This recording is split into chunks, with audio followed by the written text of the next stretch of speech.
কিরে বেটা, পৃথিবীতে শুধু বেটির জন্যই জন্ম নিছ বেটা?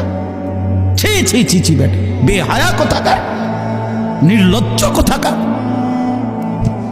নারীর জন্যই পৃথিবী, শুধু এই বেডিতের লাগে থাকার জন্যই জীবন। মহান আল্লাহ পাক এমন সুন্দর এক হায়াত দিছে শুধু এই নারীর জন্য না। এক একজনে ভালোবাসতে বাসতে জান শেষ হাতে, হ্যাঁ হাতে জান হাতের প্যান্ট শুদ্ধ পরে যেতে আছে ভালোবাসতে বাসতে, পিছি দিয়ে প্যান্ট টান না ধরন লাগে। মাজা নাই, কোমর নাই, শরীর নাই, যৌবন নাই, বেশরম। মানে আসল কথা হইল অসভ্যতায়, গুনায় নিজের শরীর, নিজের যৌন সক্ষমতা, শরীরের স্বাস্থ্যগত সমস্ত সক্ষমতা সব শেষ করে দিছে।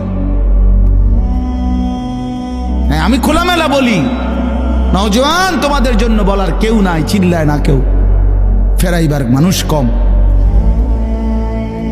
ফেরাই চরিত্র নষ্ট করছ, হারবাল কোম্পানি পোস্টার লাগাইয়া রাখছে।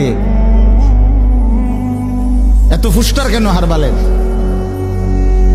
হ্যাঁ, লাল পোস্টার এগুলো এত ডিকা। ঘটনা কি? দেশে বাংলাদেশে কি যৌন সমস্যা কোনো মহামারী আকার ধারণ করছিল?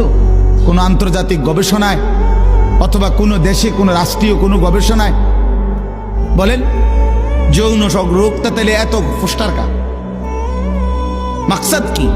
মাকসাদ একটাই, চরিত্রহীনতা বেড়ে গেছে বন্ধু। তোমরা আমার ছেলে, আমার সন্তান, আমার ভাই, আমার বন্ধু, প্রিয় ভাই আমার, নষ্ট হইও না।